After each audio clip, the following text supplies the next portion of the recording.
अध्यात्म ज्ञान विज्ञान पताका विश्व में फहराने वाली प्रभु प्रेम और विश्व शांति का पथ दर्शाने वाली हर दिल की धड़कन बार बार यही कहेगी, विश्व वंदनीय दादी, सारी दुनिया तुमको याद करेगी, सारी दुनिया तुमको याद करेगी।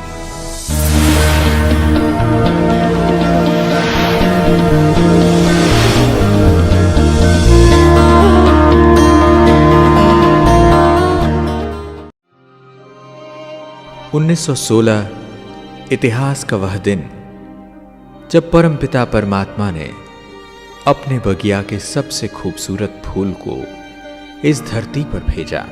सिंध हैदराबाद के सिंधी परिवार में जन्मी दादी जानकी जी इस दुनिया में जगत नियंता का वह उपहार थी जिसने अपने संपर्क में आने वाले कई आत्माओं का जीवन आलोकित किया था। अपन को भी भगवान का प्यार मिलता है ना, बड़ी खुशी होती है, वो खुशी अमर है। बचपन से ही दया और सद्भावना के संस्कार आपके हर कर्म में छलकते थे। गरीबों और मरीजों की सेवा करने से आपको बड़ा सुख मिलता था। साथ ही बाल्यकाल से ही प्रभु प्रेम में आपका मन स्वतः लगा रहता था। पूजा पाठ व्रत आदि करने में आप स्वरुचि से भाग लेती थी। फिर आया 1937 का वह दिन जब भाग्य विधाता ने आपको अपने भागीरथ ब्रह्मा बाबा से मिलवाया। एक दिन अपने लौकिक पिताजी के साथ टहलते टहलते आप प्रजापिता ब्रह्मा बाबा से मिली और बस उनकी एक दृष्टि ने बिना कुछ बोले आपको अपने सत्य पिता परम पिता से जोड़ दिया। आपने उन्हें ही अपना सच्चा पिता मान ओम मंडली में जाना शुरू किया। ब्रह्मा बाबा से बहुत गुहा ज्ञान योग की पालना करते हुए आप आध्यात्मिकता की सीढ़ियां चढ़ती चली गई और फिर कुछ ही दिनों में तन मन धन से बेहद यज्ञ में समर्पित हो गई। आप हैं इसीलिए हम सब लोग शायद इतने खुश हैं। दुनिया में आपकी सेवा हमेशा बेमिसाल रही है। आपको शुरू से ही ज्ञान योग की पढ़ाई में नंबर 1 जाने की लगन रही, क्योंकि आपको लगता था कि 1 वर्ष पीछे आने की वजह से आपने वैसे ही बहुत कुछ खो दिया है। इसके प्रत्युत्तर में बाबा ने आपको दिन में 12 बार मुरली पढ़ने का सुझाव दिया और आपने कहा, बाबा मैं दिन में 24 बार मुरली पढ़ूंगी, पर मुझे नंबर 1 में जाना है। इसी तरह दिन रात 14 वर्ष तपस्या करके आप सबके लिए उदाहरण मूर्त, यज्ञ की आधार मूर्त बन गई। तत्पश्चात ब्रह्मा बाबा की आज्ञा अनुसार आपने भारत के भिन्न भिन्न स्थानों पर ईश्वरीय सेवा के लिए बीज बोए। अहमदाबाद, मुंबई, पुणे, अमृतसर, बीकानेर, अंबाला आदि अनेक स्थानों पर दादी ने ईश्वरीय सेवा की नींव रखी।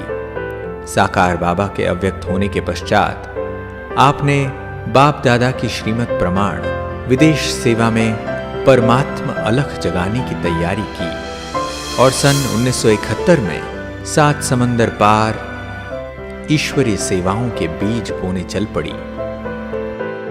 न भाषा का ज्ञान, न रीति रिवाजों की मालूमात, बस एक बल के भरोसे के आधार पर आपने विदेश सेवाओं में शिव बाबा को प्रत्यक्ष कर परमात्मा को विश्व का पिता बना दिया। एक बाबा और बाबा की मुरली, बस यही आपके जीवन के आधार थे। सच्चाई और सफाई आपके जीवन के 2 मूल मंत्र थे।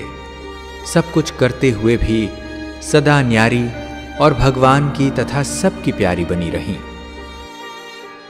ट्रस्टीपन के इस विशेष गुण की वजह से ही बाबा आपको जनक बेटा कहकर बुलाते थे।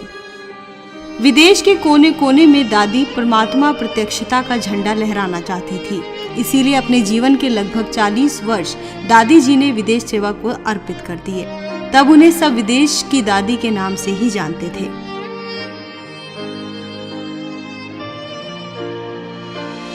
जो काम दादी जानकी ने किया, दुनिया का बड़े से बड़ा सेनापति नहीं कर सकता है। फिर सन 2007 में दादी प्रकाशमणि जी के देहावसान के पश्चात आपको संस्था की मुख्य प्रकाशिका के रूप में नियुक्त किया गया और आपने आज्ञाकारी सेवाधारी की तरह इस पद को संभालते हुए बेहद सेवा की बागडोर अपने हाथ में ली। देखते ही देखते दादी जानकी जी सबके जान की अर्थात सबकी दिल पसंद बन गई। शरीर की आयु बढ़ती गई और साथ ही बढ़ता गया दादी जी के मन में सेवा का उमंग उत्साह। चुस्ती इतनी कि जवान इंसान भी देखकर हैरान हो जाए। अंतिम दिनों तक भी दादी मुरली सुनाना और सबसे मिलना इस सेवा में तत्पर रहे। दधीचि ऋषि का जीवंत मिसाल थी दादी जी। हड्डी हड्डी यज्ञ में स्वाहा करते हुए 104 वर्ष की आयु में 27 मार्च सन 2020 को दादी अपनी संपूर्ण अवस्था को प्राप्त करते हुए अपने प्राण प्यारे बाबा की गोद में समा गईं। बाबा के प्रति अटूट प्यार और यज्ञ सेवा में ईमानदार, यही दादी के जीवन के आधार थे। बाबा के ज्ञान के हर बिंदु को उन्होंने स्वरूप में लाकर उतारा। शांति की शक्ति को ऐसा धारण किया जो most stable mind in the world का खिताब जीता। दादी जी के जीवन की किताब का हर पन्ना प्रेरणा से सराबोर है। ऐसी प्यारी दादी को उनके प्रथम स्मृति दिवस पर आइए दिल से श्रद्धांजलि अर्पित करते हैं तथा उनके पद चिन्हों पर चल पुरुषार्थ के सफर को तीव्र करते हैं।